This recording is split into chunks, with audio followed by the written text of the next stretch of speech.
Jadi karena diperkirakan perdagangan dunia itu akan turun sekitar 32% tahun ini, maka negara-negara yang banyak melakukan ekspor import, terutama ekspor, itu akan terdampak lebih parah daripada kita.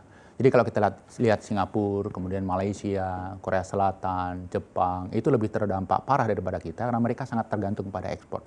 Sementara ekonomi kita, ekspor itu bukan sesuatu yang kontributor utama begitu ya, lebih Tidak banyak begitu besar kontribusinya ya, begitu terhadap PDB. lebih banyak konsumsi domestik begitu ya. Jadi strategi bagi Indonesia tentunya adalah menjaga supaya konsumsi domestik ini tetap hadir begitu ya. Ketika ini tidak bisa dipertahankan, maka ekonomi juga akan sangat terdampak. Tapi untuk recovery dari perekonomian dunia setelah misalnya dampak COVID-19 ini Anda melihatnya akan cepat terjadi atau mungkin akan terjadi perlambatan recovery begitu? Saya melihat awalnya para ekonom global itu percaya ini bentuknya V-shape gitu ya. Jadi begitu recover pandemi ini, ekonomi kembali picking up. Tapi kalau kita lihat recovery dari pandemi ini sendiri sebenarnya kan tidak secepat yang kita harapkan gitu ya. Kita lihat saja ekonomi terbesar dunia, Amerika Serikat masih tertatih-tatih, belum mencapai titik puncak. Kita tidak tahu kapan titik puncaknya, kapan kemudian melakukan perbaikan dan lain sebagainya. Jadi ini mungkin bentuknya U-shape begitu ya.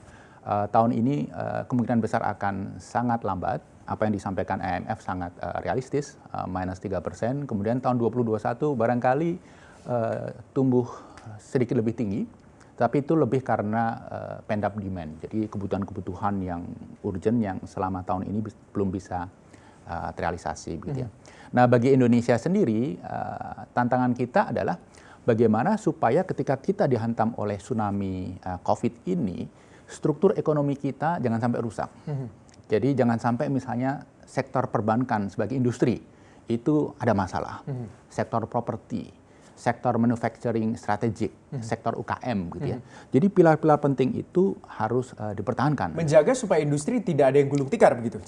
Seminimal mungkin yang gulung tikar. Jadi kebijakan pemerintah itu idealnya daripada memberikan insentif bantuan kepada yang menganggur, lebih baik memberikan bantuan kepada korporasi. Tapi ini direct kepada pekerja, sehingga PHK itu bisa dihindari. Tapi berbicara soal, tadi Anda mengatakan tidak meminimalisir begitu, harus adanya industri yang gulung tikar. Berarti supaya bisa dikatakan fundamentalnya juga tidak rusak begitu ya.